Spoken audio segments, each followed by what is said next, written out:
CM Revanth Reddy సొంత నియోజకవర్గం కొడంగల్లో పర్యటించారు. లోక్సభ ఎన్నికలపై సమీక్ష జరిపారు. 8 మండలాలకు చెందిన పార్టీ సమన్వయ కమిటీ నాయకులతో రేవంత్ భేటీ అయ్యారు.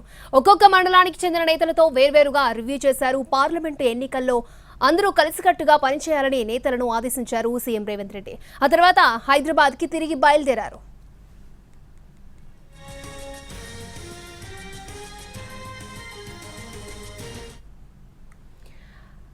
సీఎం రేవంత్ రెడ్డి సొంత నియోజకవర్గం కొడంగల్లో పర్యటించారు. లోక్సభ ఎన్నికలపై సమీక్ష జరిపారు. 8 మండలాలకు చెందిన పార్టీ సమన్వయ కమిటీ నాయకులతో రేవంత్ భేటీ అయ్యారు.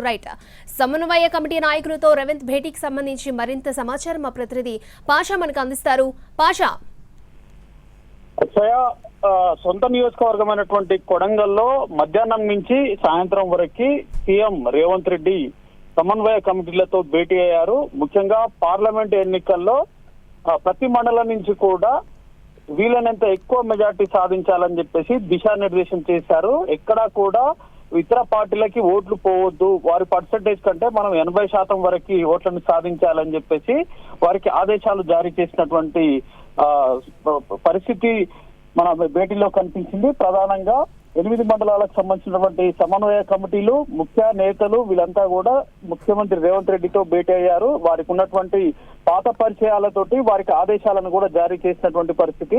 ఈ భేటీలో మహబూబ్ నగర్ పార్లమెంట్ అభ్యర్థి వంశీచంద్ర రెడ్డి కూడా పాల్గొన్నారు. ప్రధానంగా కొడంగల్ నియోజకవర్గంలో కనీ విని ఎరుగని రీతిలో మెజార్టీ ఇవ్వాలి, ఎంపీ అభ్యర్థికి ఇతర నియోజకవర్గాలతో పోలిస్తే రెట్టింపు మెజార్టీ ఇవ్వాలని చెప్పేసి కూడా వారితో మాట్లాడినట్టు తెలుస్తా ఉంది.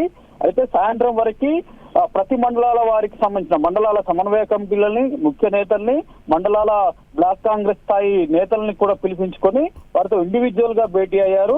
ఈ భేటీకి ఎవరిని ఇతరులను కూడా రాకుండా వారితో ప్రత్యేకంగా మాట్లాడి వారికి దిశానిర్దేశం చేయడంతో పాటు ఈ ఎన్నికల్లో ఏ రకంగా వ్యవహరించాలి, ఎంత మేర మెజార్టీ సాధించాలి, అయితే ఓటర్లను తమ వైపుకి ఎలా తిప్పుకోవాలి, పోటీదారులకి ఓట్లు పోకుండా కేవలం కాంగ్రెస్ వైపుకి ఓట్లు మళ్ళేలా 6 గ్యారెంటీ అంశాలు ఎలా ప్రజల్లోకి తీసుకోవాలనే వంటి అంశాలపై వారికి దిశానిర్దేశం చేసినట్టుగా తెలుస్తా ఉంది.